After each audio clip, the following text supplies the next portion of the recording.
This story is titled, I Proposed to My Girlfriend, but she disappeared days before our engagement because she was cheating with her ex. So I canceled everything and put all her belongings on the street while she begged for forgiveness on her knees.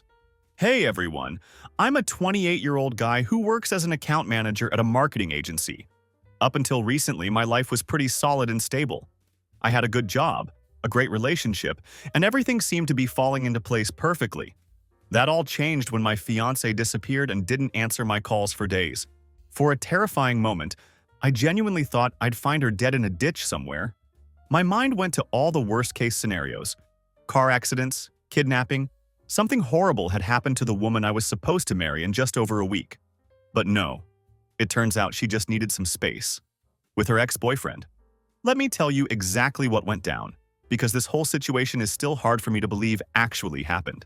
Before I dive into this absolute nightmare, let me set the scene properly. 5 years ago, I met Maya at my buddy's birthday party. She was 27, smart, absolutely gorgeous, and somehow found my terrible jokes hilarious, which should have been my first red flag that something was off with her judgment. We clicked immediately, and what started as casual dating quickly became something serious. Fast forward through all the typical relationship milestones. Dating exclusively, moving in together, and eventually the proposal. I thought I absolutely nailed the proposal too. I planned this perfect sunset dinner on the beach, got down on one knee with a custom ring I'd spent months saving for, and she said yes with tears streaming down her face. We started planning our wedding immediately, and for months, everything felt perfect. Except for one constant thorn in my side that I should have paid more attention to from the beginning. Her name was Brooke, Maya's college best friend and self-appointed guardian of female empowerment. Picture this woman if you can. She lived in yoga pants 24/7, constantly posting those cringe-worthy, inspirational quotes on Instagram about knowing your worth and not settling for less than you deserve. This woman always, and I mean always, had something negative to say about me and our relationship. Brooke would roll her eyes whenever I spoke, like it was literally her full-time job to hate me and everything I represented. She made it clear from day one that she didn't think I was good enough for Maya, and she never missed an opportunity to plant seeds of doubt about our relationship. My older brother Tyler, who's 36 and divorced, never trusted her from the moment they met. The first time Tyler met Brooke was at a family barbecue, and it was absolutely memorable for all the wrong reasons. She immediately started lecturing him about toxic masculinity while he was just trying to grill some steaks for everyone. Tyler, being the straightforward guy he is, just looked her dead in the eyes and said, "The only toxic thing I see is whatever the hell you put in your eyebrows to make them look like two caterpillars having a standoff." Maya was absolutely pissed at Tyler for that comment, but I nearly choked on my beer trying not to laugh. It was the perfect description of Brooke's overly dramatic eyebrow situation, and Tyler had called it out with surgical precision. That moment should have been a wake-up call about the kind of person Brooke really was, but Maya always defended her no matter what. Brooke was perpetually single, which made it even more ironic that she considered herself a relationship expert who needed to protect Maya from making mistakes. Yeah, she was one of those people. Someone who had never maintained a successful long-term relationship, but somehow felt qualified to give advice to everyone else about their love lives. Every guy in our friend group knew exactly what Brooke's deal was. She was the friend who would sabotage any relationship just to keep her friends single and miserable like her. Whenever we'd have group outings or get-togethers, Brooke would somehow find a way to pull Maya aside for these intense whisper sessions. They'd huddle together in corners, speaking in hushed tones while Brooke gestured dramatically and Maya nodded along with whatever poison she was spreading. Maya would come back from these conversations with this weird, distant look on her face, suddenly questioning plans we'd already made together, or bringing up concerns that were clearly planted by Brooke during their little powwow. I called Maya out on this pattern once, pointing out how she always seemed different after talking to Brooke. But she hit me with the classic, "You're just being paranoid" defense.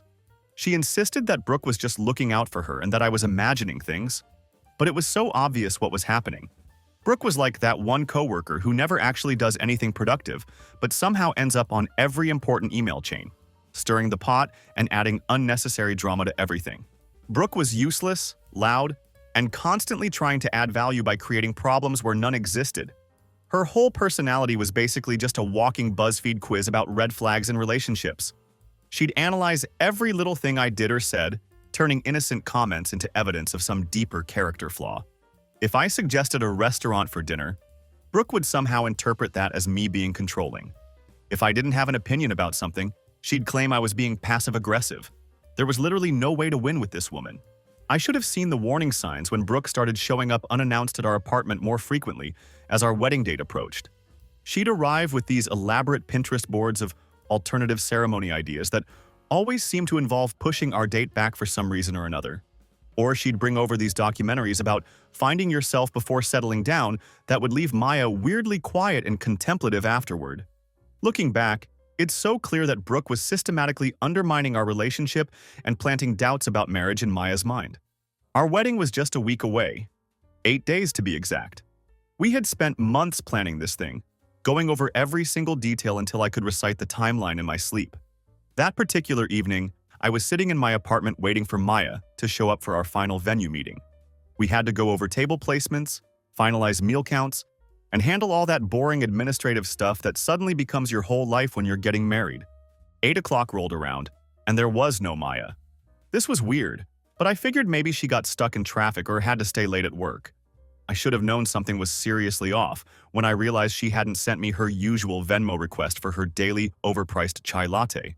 This woman once reminded me that I owed her $2.47 for gas from a subway run we made together. For Maya to go radio silent about money, especially her precious coffee budget, was completely out of character. By 9 o'clock, there was still nothing. I sent multiple texts that went straight to voicemail, which was immediately concerning. Maya's phone was usually glued to her hand 24 hours a day, 7 days a week. This girl would text me from the bathroom, from important meetings, even while driving. I know, terrible habit. But the point is that sudden radio silence was absolutely not normal for her. 10 o'clock hit, and that sick feeling started churning in my gut. You know the feeling I'm talking about, like when you're about to get fired or receive really bad news, and your stomach just drops to the floor. Maya's phone was always within arm's reach, and she'd never, ever missed an important appointment like this without at least sending a quick text to explain. By 11 p.m., I was legitimately freaking out and calling everyone we knew. Her coworkers hadn't seen her since she left work early, specifically for our venue appointment. Her gym buddy hadn't heard from her all day. I even called my buddy Marcus, thinking maybe she was planning some kind of surprise with him, but he was just as clueless as I was about her whereabouts. I called her sister Kelly. Nothing. I tried her parents. Nothing. Nobody had heard from Maya, and everyone was starting to get worried along with me. By midnight, I was in full panic mode and drove over to her apartment to check on her. The place was completely dark, and her car was gone from its usual parking spot. I used my emergency key to get inside, thinking maybe she had fallen and couldn't reach her phone, or something equally dramatic and unlikely. The apartment was empty, but everything looked normal. Her bed was made, dishes were done and put away, but I noticed her overnight bag was missing along with some clothes from her closet. That's when the panic really started to set in, because it looked like she had deliberately packed and left somewhere. I filed a missing persons report the next day, but the cop looked at me like I was completely overreacting to a normal situation. "Sir, adults are allowed to go places without telling their partners," he said, with this condescending tone that made me want to scream. I wanted to explain that this wasn't some random disappearance. This was a woman who texted me when she was switching from Instagram to TikTok, who called me on her lunch break every single day without fail, and who was supposed to be marrying me in exactly 8 days. By day 2, her parents started freaking out alongside me. They were calling hospitals, reaching out to friends, even contacting her old college roommates to see if anyone had heard anything. Still nothing. Maya's mom was becoming convinced that she had been kidnapped, and honestly, I was starting to think she might be right. The alternative explanations were all worse than kidnapping in my mind. But there was this tiny, terrible voice in my head whispering something much worse than kidnapping. That maybe she had left voluntarily and just didn't want to face the consequences of her decision. That voice got louder with each passing hour of silence. On day 3, the police finally called with an update. They had found her safe and sound, just chilling at her college friend Brooke's place about 2 hours away. Relief hit me like a freight truck at first. She wasn't hurt, she wasn't dead, she hadn't been kidnapped or worse. But that relief was immediately followed by the cold, devastating realization of what this actually meant. She wasn't kidnapped or hurt or in some kind of accident. She had just left and told absolutely nobody. Not her family, not me, not anyone. She had deliberately chosen to disappear and let everyone who loved her panic and worry while she hung out at Brooke's place. The police told me she was safe and that she needed space. Space. A week before our wedding, she needed space. I tried calling her immediately, but my calls went straight to voicemail. I sent her a text asking what the hell was going on, whether she was okay, and if our wedding was still happening. No response whatsoever. I called Brooke's phone, but there was no answer there either. I even tried emailing Maya, desperate for any kind of communication or explanation. Nothing. It was like she had gone into full witness protection program mode, except the only crime she had witnessed was her own betrayal of everyone who cared about her. The silence was deafening, and more painful than any argument or confrontation could have been. But that wasn't even the full story, and I was about to discover just how much worse this situation actually was. Later that night, I received a text from a number I didn't recognize. "Hey, this is Jessica, Brooke's roommate. We've met a couple times at Maya's birthday parties. Look, I can't stay silent about this anymore. Maya isn't just taking space. She's with her ex Derek." Then came a picture that felt like a knife being twisted in my chest. It was Maya and Derek looking incredibly cozy on Brooke's couch, with his arm wrapped around her like they were a couple. The timestamp on the photo was from yesterday. My fiancé, who was supposed to marry me in less than a week, was cuddling with her ex-boyfriend while I was filing missing persons reports and canceling our wedding vendors. Derek was the ex-boyfriend she had specifically told me not to worry about when we first started dating. He was the guy she had dated for 8 months in college before he couldn't commit to anything serious. The same dude who had conveniently started liking all of her Instagram posts again right after we got engaged. Something I had noticed but decided not to make a big deal about because I trusted her. Jessica's next text explained even more of the devastating truth. She told Brooke she needed closure with him before the wedding. Brooke's been encouraging it the whole time. "I thought you should know. This isn't right." I stared at that text for what felt like hours, my brain completely unable to process what I was seeing and reading. Closure. A week before our wedding, Maya apparently needed closure with her ex-boyfriend. In Brooke's twisted interpretation, closure apparently meant, "Let me check if my ex is still an option before I settle for you." The manipulation was so calculated and cruel that I could barely wrap my head around it. I called my brother Tyler immediately. He's 36, divorced, and has the emotional sensitivity of a brick wall. But he's always been completely straight with me when I need honest advice. "She's at Brooke's with her ex-boyfriend," I told him, my voice probably shaking. There was complete silence on the line for a moment. Then Tyler's voice came through loud and clear. "Well, goddammit, I knew that Brooke chick was bad news from day one. What are you gonna do?" After my brain finally unfroze from the shock of this betrayal, I realized I had to make some extremely painful phone calls. I had to start canceling our wedding, and each call felt like getting punched in the face repeatedly by strangers who were taking my money while breaking my heart. The venue cost us a $7,200 deposit that went poof into thin air. The caterer took $4,000 that vanished completely. Our photographer kept $20,500 and told me they were now booked for that day with another couple. Every single vendor cancellation call felt like getting dumped all over again, except these people were billing me before breaking my heart. At least Maya had ghosted me for free. These vendors were charging premium rates for the privilege of destroying my dreams. The honeymoon flights were non-refundable, so there went $2,300 down the drain. The resort booking for our dream Bali getaway that Maya had specifically insisted on was also non-refundable, costing us $8,900. She had pushed hard for that particular resort because it was supposedly her dream destination, and now I realized her dream was apparently to ghost me a week before committing to me for life. Every call, every email, every cancellation confirmation was another nail in the coffin of what was supposed to be our future together. All told, I was looking at approximately $18,500 in total losses, and that was just covering my portion of the expenses. Her parents were supposed to be handling her dress and were going to pay the florist directly, but I had put down the initial booking deposit for everything. Tyler sat on my couch watching me make these calls, and when I hung up from the venue, he just shook his head with that knowing look he gets. "This is why I got married at the courthouse. Cost me $95. Divorce still cost $24,000, but at least the wedding was cheap," he said with his typical dark humor that somehow managed to make everything feel slightly less catastrophic.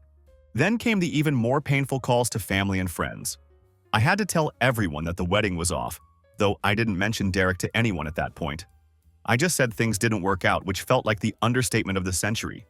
My mom cried when I told her, and my dad kept asking, "What happened, son?" Like I had any freaking clue how to explain this level of betrayal to someone who'd been married to the same woman for 30 years. My cousin Pete, who had booked a flight from Miami specifically for our wedding, was understandably frustrated. Dude, are you serious? I just paid $750 for a non-refundable ticket, he said, and I felt terrible about it. My best man, Trevor, who had planned this epic bachelor party in Vegas that was supposed to happen that weekend, was equally upset. What the hell, man? I put down deposits for everything, he told me, and I realized I wasn't the only one losing money because of Maya's decision. The worst call was probably to my grandma Rose, who had been looking forward to seeing me get married before she passed away. She's always been brutally honest about everything, and this situation was no exception. Matthew, does this mean I need to return the china set I bought you? I kept the receipt just in case. I've been married 3 times, so I know how these things go, she said, with that matter-of-fact tone that somehow made me laugh despite everything. I texted Jessica back to thank her for telling me the truth about what was really happening. Honestly, did Maya know you were sending me this information? I asked her, because I was curious about whether this revelation was going to cause problems for her. She replied quickly, "No way, Brooke would absolutely kill me if she knew. She's been telling Maya that she deserves to explore all her options before settling down.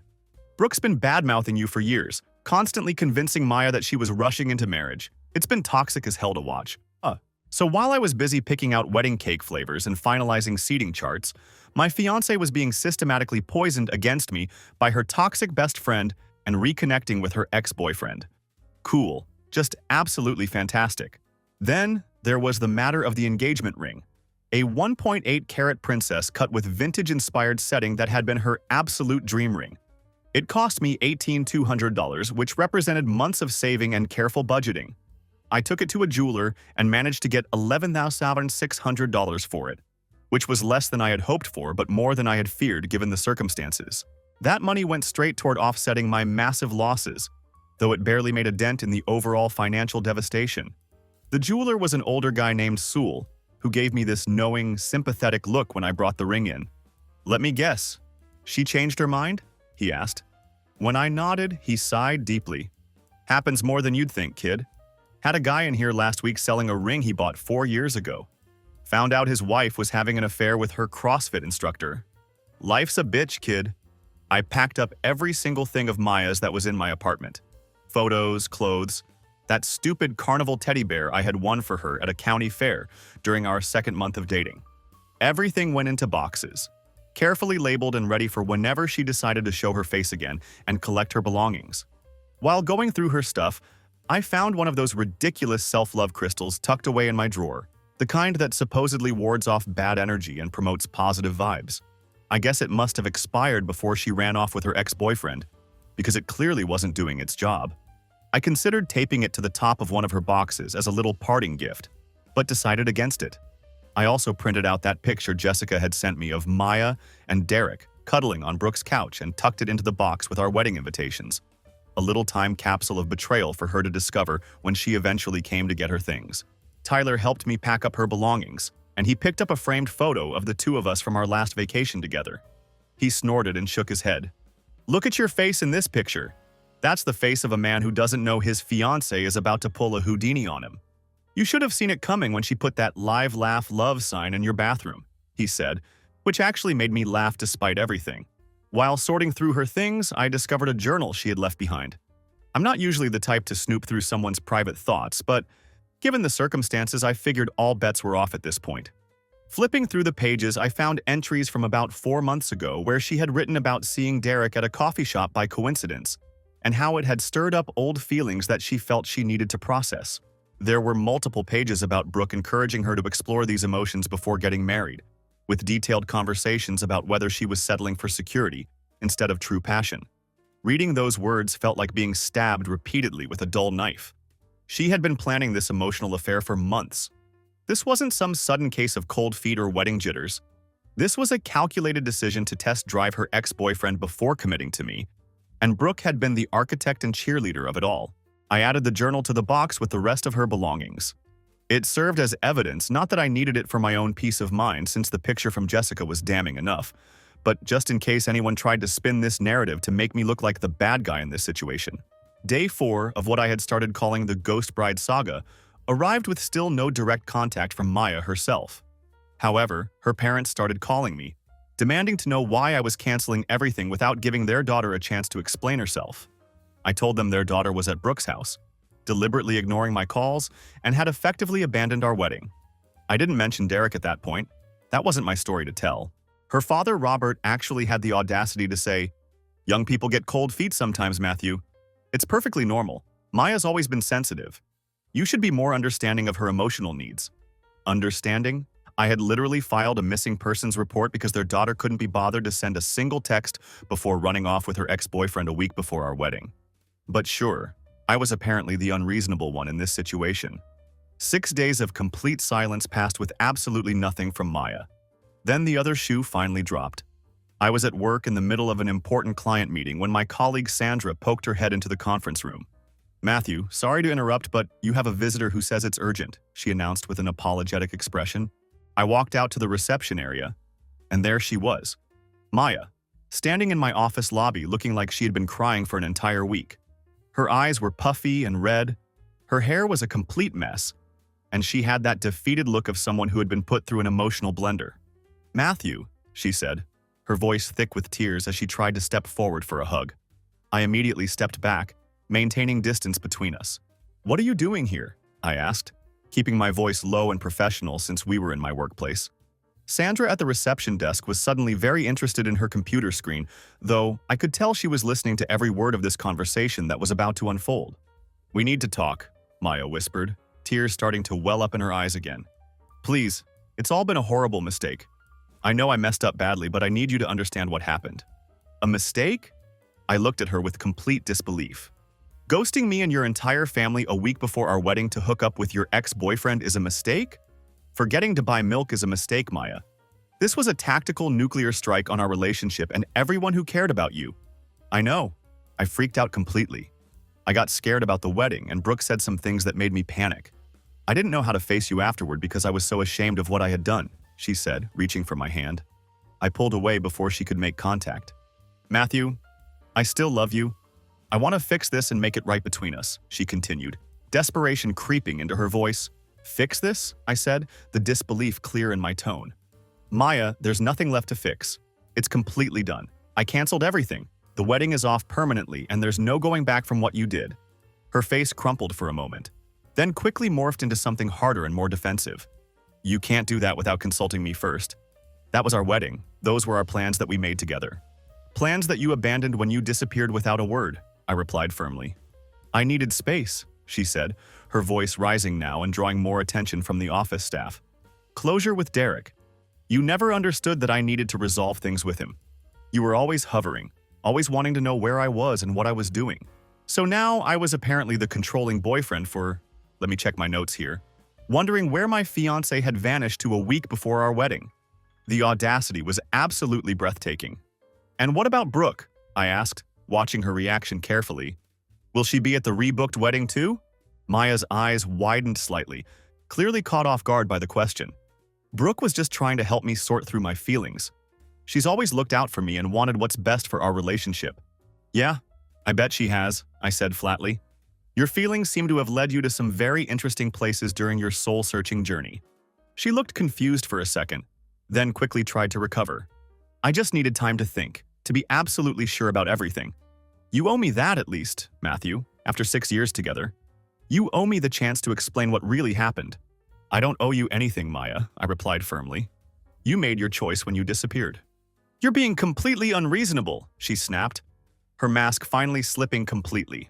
"This isn't all about you. I've been under so much pressure with all the wedding planning. You have no idea what it's like trying to deal with all the expectations from everyone. It's not fair to punish me for having a moment of doubt." The translation was crystal clear. Derek wasn't interested in rekindling their relationship, so now I was her backup plan. No thanks. The way she was acting, you'd think she was the one who had been abandoned and betrayed. Like I had somehow wronged her by having the audacity to cancel a wedding after the bride went AWOL for a week. The level of delusion was absolutely staggering. Sandra was no longer even pretending not to listen to our conversation. I could see her eyes getting wider with each heated exchange we had.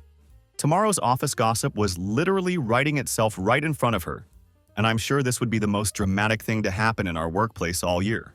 "Maya, I'm in the middle of an important client meeting. I can't do this right now," I said, trying to end this public spectacle. "Of course," she sniffed with renewed attitude. Your work is always more important than our relationship, isn't it? That's always been the problem with you. I nearly laughed out loud at the sheer absurdity of that statement. Our relationship? The one you put on pause while you went for a test drive with your ex-boyfriend? That relationship? Her face went completely pale. What are you talking about? I don't know what you mean. I didn't save it for later, Maya. I know about Derek, I said, watching the color drain from her face entirely. The look on her face was absolutely priceless. Shock, followed immediately by guilt, followed by the desperate mental calculation of someone trying to figure out exactly how much I knew and how she could possibly spin this situation in her favor. That's not what it looks like, she stammered, clearly scrambling for an explanation. Derek and I just talked as friends. Brooke thought it would help give me some perspective on our relationship. Perspective on what exactly? Whether you were settling for me? Whether he was a better option than your fiancé? Did you get your answer, by the way? Because it seems like you're back here now, which suggests Derek wasn't interested in round 2 with you. Tears started streaming down her face again, right on cue like some kind of emotional manipulation playbook. You're being cruel, Matthew. I made a mistake. I was confused and scared and I didn't know what to do. Can't you show me some compassion here? Maya, I sold the ring. You're wasting both of our time, I said bluntly. That statement stopped her completely in her tracks. Her jaw literally dropped open like in those cartoon movies where the character's mouth falls to the floor. You what? You sold it? How could you do that? As I said, I lost over $1,800 in non-refundable deposits because of your disappearing act. The $1,160 I got from selling the ring barely made a dent in those losses, but it was absolutely necessary to offset some of the financial damage you caused. You sold my ring? Her voice was rising to a level that was definitely drawing attention from other people in the office. That was my ring. My grandmother's setting was the inspiration for that design. How could you possibly do something so heartless? Your ring? I replied incredulously. I bought it for a wedding that you abandoned completely. It was a symbol of a commitment that you completely spat on. And inspiration doesn't make it a family heirloom when I'm the one who paid $1,800 for it. But the money, she sputtered, clearly grasping for any argument she could find. What about all that money? You can't just keep it. It partially covered the venue, caterer, and honeymoon deposits. All consequences of your actions, which still left me massively out of pocket financially, I explained. You have to give me that money back, she demanded, her voice getting more shrill. That money is partly mine since we were getting married. We had shared finances. We're past tense, I emphasized. And no, I don't have to do anything except protect myself from further financial damage caused by your decisions. My boss, Mr. Richardson, walked out of his office at that moment, clearly drawn by Maya's increasingly loud voice echoing through our reception area. Everything all right here, Matthew? He asked, looking uncomfortable as hell. I'm sure he wasn't expecting to deal with relationship drama in the middle of a Tuesday afternoon. Maya actually had the audacity to appeal directly to my boss, like he was going to somehow take her side in this situation. He sold my engagement ring and canceled our wedding without even talking to me first, she wailed dramatically, tears streaming down her face for maximum effect. Mr. Richardson looked extremely uncomfortable, clearly wishing he was anywhere else but in the middle of this personal disaster. I'm sure dealing with workplace drama wasn't exactly what he had planned for his day. Maya, this is completely inappropriate. You need to leave now, I said firmly, trying to keep my voice level and professional despite the circus she was creating in my workplace. But Matthew, what about our families? What about all the deposits my parents paid? You can't just destroy everything we built together, she continued, completely ignoring my request for her to leave. Your parents paid for your dress, which I assume you still have, I replied. They were supposed to pay the florist directly, but they hadn't made that payment when I had to cancel everything. I got stuck with their $700 cancellation fee because I made the initial booking deposit. That added to my already massive losses. I have receipts for everything if anyone wants to see them. You can discuss those charges with your parents. She looked like I had physically slapped her across the face. The ugly crying intensified as the reality of her situation began to sink in. I made a mistake. Don't I deserve some compassion here? Don't I deserve a chance to make this right? I leaned in slightly and lowered my voice, trying to maintain some privacy despite the very public nature of this confrontation. Compassion? Maybe you can explain to me why you needed closure with Derek at Brooke's place. That might help me understand what kind of compassion you think you deserve. You've been spying on me, she hissed, completely ignoring everything else I had said and focusing on that one detail. It was classic deflection. Attack the messenger instead of addressing the message. I didn't need to spy on you, Maya. People talk and not everyone thinks what you did was okay. Some people actually have consciences, I replied calmly. She switched tactics so fast it gave me emotional whiplash. I've been through trauma, Matthew. Do you have any idea what it's like to have severe anxiety about commitment? I'm suffering here, and you're trying to punish me for having a mental health crisis. Oh, great. Now she was weaponizing mental health issues to justify her behavior. This was absolutely classic manipulation. When all else fails, claim victimhood and make the other person feel guilty for holding you accountable for your actions. This isn't finished, she said, gathering what little dignity she had left after this public meltdown. You'll be hearing from my lawyer about that ring money. This isn't over between us. Oh, it definitely is finished, I replied with finality. In the immortal words of Terminator 2, hasta la vista, baby. Sandra actually snorted behind her computer at that line, which made the whole situation slightly less terrible. Maya stormed out of the office, nearly tripping over a decorative plant in her dramatic exit, looking like a tornado of entitlement and wounded pride. Mr. Richardson, to his credit, just gave me a sympathetic nod and said, "Take the rest of the day if you need it, Matthew." That looked intense. I declined his offer because, honestly, work was actually the one place where I could focus on something other than the absolute dumpster fire my personal life had become. At least at work, things made sense and people behaved rationally. Later that evening, when I told Tyler about Maya's workplace ambush, he nearly fell off his chair laughing. She showed up at your job? That's some Gone Girl level psycho behavior right there. Next thing you know, she'll be writing a memoir called My Escape from Patriarchy: How I Survived a Week at My Friend's House with My Ex-Boyfriend. The audacity is what gets me, I told him. She acts like I'm the villain for canceling a wedding that she abandoned. Like I should have just sat around twiddling my thumbs, waiting for her to decide whether she wanted to be with me or Derek. Women, man, Tyler said, shaking his head with that world-weary expression he gets when discussing relationship disasters. My ex-wife pulled something similar to this. She told me she needed to find herself and went on a yoga retreat in Costa Rica. Came back 4 weeks later with a new tattoo and a Brazilian surfing instructor named Carlos. Said she wanted an open marriage. I told her she could have an open divorce instead. That night, I checked my email to find a message from a lawyer named Gerald, claiming to represent Maya in what he called the matter of unlawfully disposed property, aka the engagement ring. He was demanding that I return the full value of $18,200, not the $11,600 I actually received for it, plus an additional $6,500 in emotional damages. The sheer audacity of it was breathtaking. I immediately forwarded the email to my cousin Jen, who happens to be a lawyer, with the subject line, "Can you believe this shit?" She called me back 15 minutes later, laughing so hard she could barely speak coherently. "Is this for real?" she gasped between fits of laughter. "She's trying to sue you for selling an engagement ring after she ghosted you before the wedding? And she wants emotional damages on top of that? What's her legal claim here? That you deprived her of the opportunity to pawn it herself?" "Apparently it has sentimental value," I said, mimicking Maya's whiny voice from our office confrontation. "Yeah, well, sentimentality doesn't hold up in court," Jen said, still chuckling.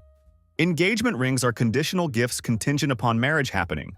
No marriage, no entitlement to the ring. That's basic contract law. I'll draft a response that'll make this Pinkman guy crawl back under his ambulance-chasing rock where he belongs." That same night, Maya's mom called. Let's call her Karen, and you'll understand why in just a moment. Karen has always been primarily concerned with appearances above all else. Polite on the surface, but judgmental as hell underneath. She's the type of woman who would smile sweetly while insulting your entire existence. She once asked me if I was comfortable in my limited career, or if I had greater aspirations for my future. Classic Karen behavior. "Matthew," she began, with that fake sweetness dripping from her voice like poisoned honey. Maya is beside herself with grief and completely distraught about this whole situation. "I can imagine," I replied dryly. "Screaming in someone's workplace tends to be emotionally exhausting." There was a sharp intake of breath on the other end of the line. "Now you listen here, young man. I will not tolerate that tone from you. My daughter is the injured party in all of this mess. How dare you speak about her that way?" The level of delusion was absolutely rich. "She made a mistake, yes, but your response has been completely disproportionate to the situation. Selling her ring, canceling everything without consulting anyone. Do you have any idea how this makes our family look to everyone in our social circle?" And there it was. The real concern. Not about her daughter's behavior or the pain she had caused, but about how this whole situation made their family look to their friends and neighbors. She had the audacity to suggest that Maya's amends should involve me reinstating the wedding and returning the ring money to make everything right again. When I called this idea completely delusional, she quickly pivoted to making sentimental value arguments about the ring design, a design that Maya had literally picked from a catalog at the jewelry store. Karen reminded me that they had paid for Maya's dress and had given us $6,200 toward the honeymoon expenses. I calmly explained that their honeymoon money had gone directly to the non-refundable Bali resort that Maya had specifically insisted on booking. I had receipts and bank statements to prove exactly where every dollar had been spent. "It was completely improper for you to have kept that money," she declared indignantly. "I'll be speaking to our attorney about this situation immediately." God, they were all suddenly lawyer-happy, like threatening legal action was going to magically undo the consequences of Maya's choices. When I brought up the florist cancellation fee that I had been forced to cover when they defaulted on their portion of the payment, Karen absolutely exploded. "That's outrageous! You're trying to extort money from us. I want to speak to your parents about this immediately. They need to know what kind of son they raised and how you're treating our family." Her defense of Maya's behavior reached peak absurdity when she claimed that Maya had just gotten scared like any normal young woman would. "Young girls do these things sometimes, Matthew. It's perfectly normal behavior. I myself had doubts before marrying Robert. These feelings are completely natural. She's 27 years old, Karen, not 19. And decent people don't disappear for a week before their wedding without telling anyone," I replied firmly. I was tempted to mention Derek and Brooke's involvement, but held back. If Maya hadn't told her parents about that particular detail, I wasn't going to be the one to drop that nuclear bomb. Let her deal with her own mess. The conversation continued with Karen displaying absolutely astounding levels of entitlement. She genuinely believed that because Maya was supposedly sorry, a meaningful apology I still hadn't actually heard, all financial burdens should either vanish into thin air or become my responsibility to absorb. She even had the nerve to suggest that I should apologize to Maya for selling her ring. "You need to do the right thing here, Matthew. Maya is willing to forgive you if you apologize sincerely and replace the ring. She's being very generous considering how much you've embarrassed her publicly." I was seriously tempted to say, "You know what, Karen? I'll give her the ring money back when she pays me for the trust issues I'll have for the rest of my life." But I managed to keep the conversation professional and restrained. Tyler's response when I told him about Karen's phone call was priceless. "Wait, let me get this straight. Her daughter disappears for a week before your wedding, hooks up with her ex-boyfriend, then comes crying back when he doesn't want her, and you're supposed to apologize? What's next? Are you going to write her a thank you note for destroying your life? These people live in a completely different reality, bro. Honestly, Tyler should start a podcast where he just roasts relationship disasters and terrible in-laws. He could call it No Ring, No Refund, and I'd subscribe twice." Karen's call was just the beginning of what would become a coordinated family harassment campaign. The next day, Maya's dad, Robert, hit me with an email that somehow managed to be even more condescending than his wife's phone call. He went full man-to-man mode, claiming that we needed to resolve this situation like gentlemen and find a mature solution. According to Robert's twisted logic, Maya was just overwhelmed by wedding planning stress, and I should be understanding of what he called a momentary lapse in judgment. The nerve of this guy, suggesting that I should forgive what he characterized as a minor mistake, absolutely blew my mind. Momentary? She had ghosted everyone for over a week. These people were clearly living in some parallel universe where disappearing before your wedding was just a quirky personality trait that required a little patience and understanding. I kept my response to Robert short and professional. A single line promising him a comprehensive breakdown of all wedding-related expenses, so he could see exactly where every dollar had gone and who was responsible for what costs. Then Maya's sister Kelly called, and thankfully she turned out to be the one reasonable person in that entire family. "Matt, I'm so sorry about all of this. I know Maya messed up big time, and I can't believe how Mom and Dad are acting about it." "Thanks, Kelly. That means a lot to hear from someone in your family," I replied, genuinely relieved to talk to someone with their head screwed on straight. For what it's worth, I don't think she deserves another chance after what she did. Who does something like that to someone they supposedly love? And a week before the wedding, it's absolutely insane behavior. At least someone in that family understood the gravity of what Maya had done and wasn't trying to minimize or excuse her actions. However, Maya's parents continued their harassment campaign, so I decided to send one final, clear message to Karen. "I'm sending you, Robert, and Maya an itemized list of all wedding-related expenses that I managed or was left responsible for. It will clearly show who these costs were originally supposed to be covered by, and who caused each financial loss. It will demonstrate that no one is profiting from this situation, least of all me. The spreadsheet will also clearly state the $1,700 florist bill that I covered on your behalf when you failed to make your payment. You can reimburse me for that or not, your choice entirely. But any further demands or threats will result in a cease and desist letter from my attorney. Karen's response was immediate and predictably threatening. You wouldn't dare take legal action. Do you know who Robert's golf buddies are? We have connections in this town that you can't even imagine. Classic Karen behavior. When logic fails, resort to vague threats and name-dropping. Try me, I said, and hung up the phone. It wasn't a pleasant conversation, but my rage was clean and focused. They thought they could bully me into paying for Maya's enormous mistake, but they were about to learn otherwise. The next day, I did exactly what I had promised. I created a meticulous spreadsheet documenting every single vendor, every deposit, all the dates, and scanned receipts for everything. I highlighted the florist cancellation fee that I had been forced to cover when they defaulted on their payment obligations. I attached proof of the ring sale and showed exactly how that money had only partially offset my massive losses. I debated whether to include the photo that Jessica had sent me of Maya and Derek cuddling on Brooke's couch. In the end, I decided against it. My goal wasn't to launch nuclear warfare against Maya's family. I just wanted to establish clear boundaries and present the facts. But I did save that photo in case things escalated further, and I needed additional evidence. I made 3 copies of the comprehensive documentation and sent them via registered mail with return receipt requested. One for Maya, one for her parents. Tyler looked over the spreadsheet before I sent it out, and his reaction was perfect. Damn, bro, this is the most beautiful screw you I've ever seen in my life. It's like poetry, but with numbers. It brings a tear to my eye, he said with genuine admiration for the thoroughness of my documentation. Then I decided to reach out to Jessica again to see how things were going on her end. Hey, just wanted to say thanks again for being honest with me about what was really happening. Has there been any fallout on your end from all of this? She replied quickly with some very interesting updates. Brooke's been acting sketchy because she knows someone told you something.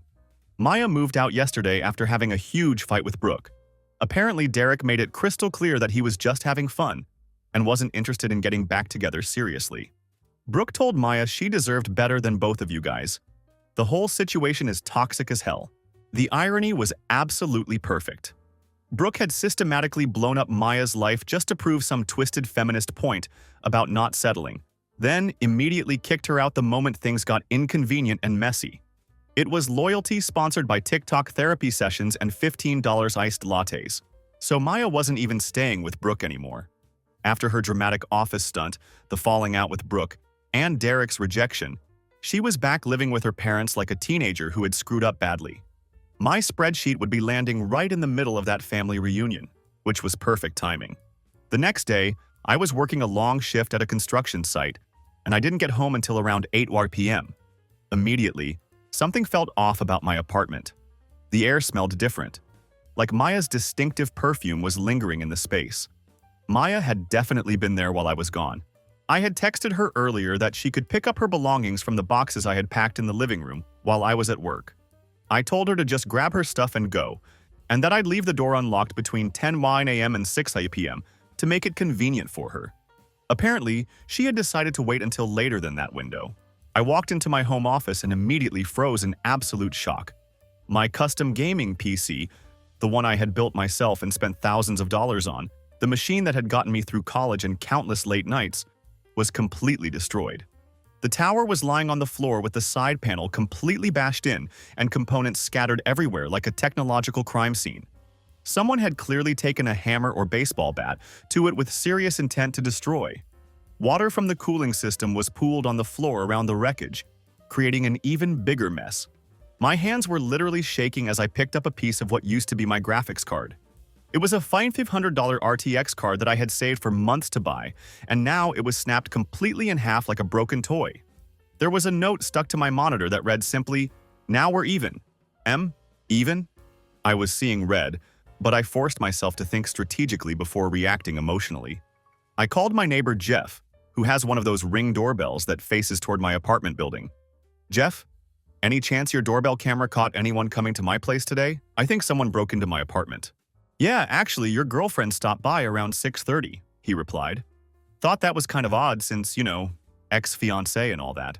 Yeah, it is definitely odd. Any chance you could send me that footage? I asked, already knowing this was going to be exactly what I needed. Sure thing, man. Give me a few minutes to pull it up. The footage was absolutely perfect evidence. It showed Maya clear as day walking into my apartment at 6:42 p.m., carrying what looked unmistakably like a small sledgehammer. What the hell was she thinking? She left my place at 6:58 p.m. looking completely smug, like she had just dropped the hottest diss track of the year. She strutted out of there like Kanye storming out of an interview. Meanwhile, I'm standing over the remains of my graphics card like it's a war crime scene. I took detailed photos of everything: the damage, the vindictive note, close-ups of all the broken components that were scattered across my office floor. Then I texted Maya directly. Why the fuck did you destroy my PC? 3 dots appeared immediately on my phone screen. She had clearly been waiting for this confrontation. I don't know what you're talking about, she replied, which was laughably transparent. Really? So that wasn't you entering my apartment with a hammer at 6:42 p.m. today? I responded, already having the evidence ready. There was silence for about a minute. Then her true colors came out. You deserved it after what you did to me. Gotcha. I immediately took a screenshot of that confession. What exactly did I do to deserve $3,500 worth of property damage? I asked. You humiliated me publicly, you destroyed our future together, and you sold my ring without any consideration for my feelings, she replied, listing her grievances like they justified criminal destruction of property. And that justifies criminal destruction of my property? Great, thanks for the written confession. The police will be very interested in that text, along with my neighbor's security footage showing you entering with a weapon. You wouldn't dare call the police. It would be your word against mine, she replied, clearly not understanding how evidence works. I sent her the screenshot of her own confession where she admitted to destroying my PC because I deserved it. It's not your word against mine when you just admitted to it in writing, Maya. Plus, I have video footage of you entering my apartment with a weapon. You're not exactly covering your tracks well here. I filed a police report about the destroyed PC and had to go through small claims court to get the money for the damages. But with the evidence I had collected, the security footage, her written confession, and the photos of the destruction, it was pretty straightforward. Maya tried to fight it by claiming that I had emotionally damaged her and that her actions were justified, but the judge wasn't buying any of her victim narrative. The court ordered her to pay $3,200 for the PC replacement plus court costs, which felt like a small victory in the midst of all this chaos. It's been a few months now, and life just keeps moving forward. After I sent that financial truth bomb spreadsheet and won the small claims case, things finally settled into blessed golden silence. No more manipulative calls from Karen. No more tearful workplace ambushes from Maya. The peace and quiet has been absolutely wonderful. I never did get the $1,700 back for the florist cancellation fee that I had covered on their behalf. I knew I wouldn't. Prying money from self-righteous Karen would be like trying to baptize a cat. But the principle had been asserted, and my spreadsheet had detailed my complete financial burden, including covering their lapses in payment. Maya did pay the $3,200 for my destroyed PC, though the court gave her 45 days to come up with the money. On day 43, a check arrived in my mailbox with no note attached, just the exact amount that was ordered. Small victories, but I'll take them. What I did get was this absolute gem of an update from Kelly about a month ago. You are not going to believe this. Or maybe you will, given how you know my family. Maya tried to get mom and dad to pay for a healing retreat to help her process the trauma from the wedding cancellation and what she called legal persecution from you. The retreat cost $3,800. Dad actually said no flat out and told her that her healing could start with getting a job and paying back the deposits they lost on her dress and alterations. Mom's been giving Dad the silent treatment ever since, and Maya's been having a complete hysterical circus about it. That piece of information was better than any $1,700 I could have recovered. The entitlement finally hitting the family brick wall and Robert actually finding his voice to say no to his daughter's ridiculous demands. That was priceless. Kelly dropped another bomb during that conversation. By the way, Jessica sent that picture of Maya and Derek to Mom because she said she couldn't stand the lies anymore. Mom confronted Maya about it, and apparently it was absolutely apocalyptic. Maya tried to say it was completely innocent, just closure, but Mom wasn't buying it at all. Dad actually packed a bag and went to stay with my uncle for 4 days. It's the first time I've ever seen him walk out on the family like that. Tyler and I were playing Call of Duty on my new PC, upgraded thanks to Maya's court-ordered payment, When I told him about the healing retreat demand, he nearly choked on his drink laughing. A healing retreat for what? Terminal entitlement? Advanced narcissism? I swear these people think reality is completely optional. What's next? A GoFundMe for her emotional support unicorn. My life is genuinely good now. I sold our old couch and bought a new one just for me, completely reclaiming my space and making it mine again. I've been going to the gym regularly, work is solid and fulfilling, and I'm finally feeling like myself again. Mr. Richardson even gave me a promotion after seeing how professionally I handled the Maya situation at the office, which was an unexpected silver lining. As for dating? Hell no, not anytime soon. My brother's advice on that front has been perfect. Take your time, bro. You just dodged a bullet that would have made Neo from the Matrix proud. Enjoy the freedom and figure out what you really want. Maya faced the full consequences of her choices. And honestly, that feels like justice. As my dad always says, the best revenge is living well. And that's exactly what I'm doing. She made her bed with her terrible decisions, and now she's lying in it while living with her parents and dealing with their complaints about her behavior. Meanwhile, I'm sleeping just fine in my completely drama-free apartment, playing Elden Ring on my upgraded PC that Maya involuntarily helped finance through her destruction of property. There are no random sobbing sessions, no "can we talk?" texts arriving at 3 a.m., and no more stepping on random hair clips in the bathroom. It's just me, my controller, a well-stocked fridge, and the satisfying hum of a high-end GPU that didn't cheat on me. As the great poet Ice Cube once said, "Today was a good day." And honestly, most of my days have been pretty good lately. I've learned some valuable lessons about red flags, toxic friends, and the importance of trusting your instincts when something feels off in a relationship. Looking back, there were warning signs I should have paid more attention to. Brooke's constant negativity and manipulation, Maya's tendency to get confused after talking to her, and the way she always defended Brooke no matter how inappropriate her behavior was. I ignored those red flags because I loved Maya and wanted to believe the best about our relationship. But now I know better. I know what genuine love and respect look like, and I know what manipulation and betrayal feel like. Maya's actions taught me more about my own worth and boundaries than years of relationship advice ever could have. She showed me exactly what I don't want in a partner. And for that clarity, I'm actually grateful. The whole experience was devastating at the time, but it ultimately saved me from making the biggest mistake of my life. Imagine if she had waited until after we were married to pull this stunt, or if we had kids together. The financial and emotional damage would have been exponentially worse. Instead, I got a relatively clean break, learned some hard truths about people I thought I knew, and came out stronger on the other side. Tyler was right. I dodged a bullet, and now I'm free to build the life I actually want instead of the life Maya was pretending she wanted with me. So that's my story. Sometimes the worst thing that happens to you turns out to be the best thing that could have happened. Maya thought she was punishing me by leaving, but she actually set me free. And for that, despite everything she put me through, I'm genuinely thankful.